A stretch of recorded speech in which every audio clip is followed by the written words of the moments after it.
Thank you. Thank you, Renata, very much. Thank you, Franca, Ca' Foscari, ILEV Association for this wonderful invitation. I'm very pleased to be here. I'm very pleased to be with you and to share my ideas and work. What I would like to do today is talk about my current research project. My current research project revolves around the issue, the idea of thingness. And I suppose that my task today would be to define the topic and to tell you a little bit more about the significance and importance of the notion of thingness, the return of interest in the thing in critical theory, because it's not just my work, it's something that is really part and parcel of a reflection on what is that drives artistic production and yet is outside artistic production. So it's something that inspires us and yet cannot be represented in literature or visual art or music. So that's the thing. And the importance for us to regain an understanding of this element that is quintessential to artistic production and yet escapes our a possibility to really represent it. So it really poses a great challenge to art, but it's also the element that propels art. And there is obviously a great tradition, philosophical tradition mainly, but psychoanalytic tradition, which has engaged with the notion of thing and thingness. So throughout the lecture, if the talk, let's call it, if you wish, I would like also to draw on this tradition and the name of Lacan, the name of Heidegger would be quite prominent because these two, at least within the 20th century, have been extremely prominent in unpacking, articulating the notion of thingness and the importance of thingness. So what I would like to do, first of all, just to give you an idea of the centrality of thingness. Why is it that it's important to think about thingness? Secondly, I would like to propose a definition of thingness. What is it that I mean by thingness? The third part, perhaps, is a little bit more practical. See how this reflection, this working with thingness is manifested in literature. And I would like to propose the example of an Italian poet who I have written extensively, Giorgio Caproni. Renata mentioned my book, Interstitial Writing. That book is also a book on Giorgio Caproni, not exclusively on Giorgio Caproni, because also interrogates the work of Italo Svevo, Italo Calvino, and Vittorio Sereni, but there is a strong part devoted to Caproni. My recent book on the cultures of exile, translation and writing has got a whole chapter devoted to Giorgio Caproni. In comparison, there is a comparative analysis of Giorgio Caproni and the French author Maurice Blanchot. So Caproni returns time and time in my work. So I would like to devote a little bit of time to discuss Caproni's work in relation, obviously, to thingness, and then I would like also to show you an interesting, to me at least, excerpt from Michelangelo Antonioni, L'Eclisse, the Eclipse. Perhaps you have seen it, you know of L'Eclipse. It's, I would like to only show you the 7 last minutes of this movie, because to me represents quite interesting, or present quite intriguingly, the notion of thingness and the importance of thing in modern and contemporary thought. So let's start with the first part, the importance of things. How is it that a understanding, a re-evaluation of the notion of thingness can help us to make sense of, I think, central issues. I think I would say that there are aesthetic and ontological issues which can be negotiated through articulation, investigation, interrogation of thingness. Let's start with the ontological element, if you want. As you will understand when we enter into a definition of thingness, reclaiming a return, an attempt to return to discuss and to see the centrality of the thing, this concept that is central and yet external to representation. That's what Lacan, for instance, says. For Lacan, the thing is central to human activities and yet external to representation. Now, this thing that is there and yet outside has the possibility of challenging the metaphysical tradition on which Western thought and Western politics are based. And when I talk about metaphysical thought, metaphysical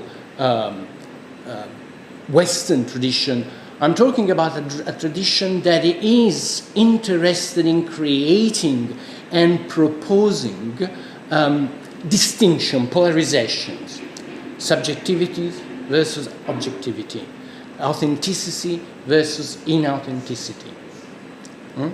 So, belonging, non-belonging, animal versus human. So it creates polarities which, in a sense, allow us to make sense of the world as if we are outside it. We become spectators. We become viewers, observers, which make sense of what is outside us, is external to us. We represent. We therefore represent. And this is what really Western tradition is based on, the representation of the other. But the other is outside, is never inside. Now, the articulation of the thing, which is outside and yet central to our engagement, problematizes that. Because it's not just something that is outside, but also part of us. So we are also in the picture.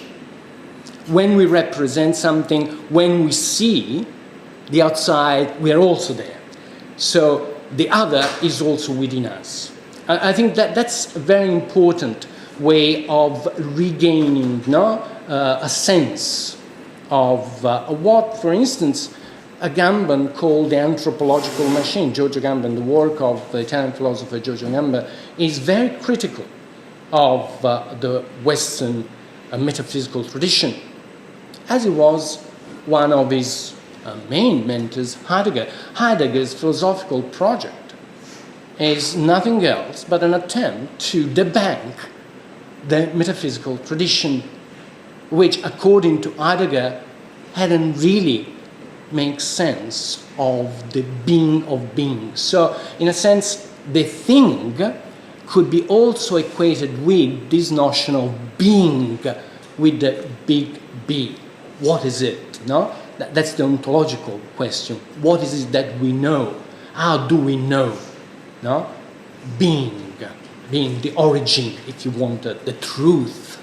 What is it? What is it? How can we gain access to that? And according to Heidegger, metaphysical tradition has really forgotten this kind of quintessential issue. What is it that we do when we want to know no? The origin being the truth, the thing. And Agamben interprets this as a way of challenging what he calls the anthropological machine, according to which politics, societies are based on separation. Separation between, let's say, bare life, Zoe, and bios, so a kind of life in the society, a political life, distinction between animal and humans, a distinction that in the end is also expanded, extrapolated in order to distinguish between ethnicities. So us and them. So religious diversities, ethnic diversities. So there is an impasse, in a sense. There is an impasse. These aporia, this kind of divisions have created an impasse. How can we go beyond that? How can we regain a political discourse that is not based on the notion of belonging, strict notion, understanding of belonging, but something that is more inclusive rather than exclusive? That's one of the first, significant, if you wish, aspect of a rediscussion or a rediscovery of thingness. The other one is aesthetic. So if on the one hand there is an ontological element, a political ontological element, on the other there is an aesthetic significance, an aesthetic importance. Aesthetic because it really, the notion of things challenges the notion of representation within artistic discourse. It's not just a matter of representing.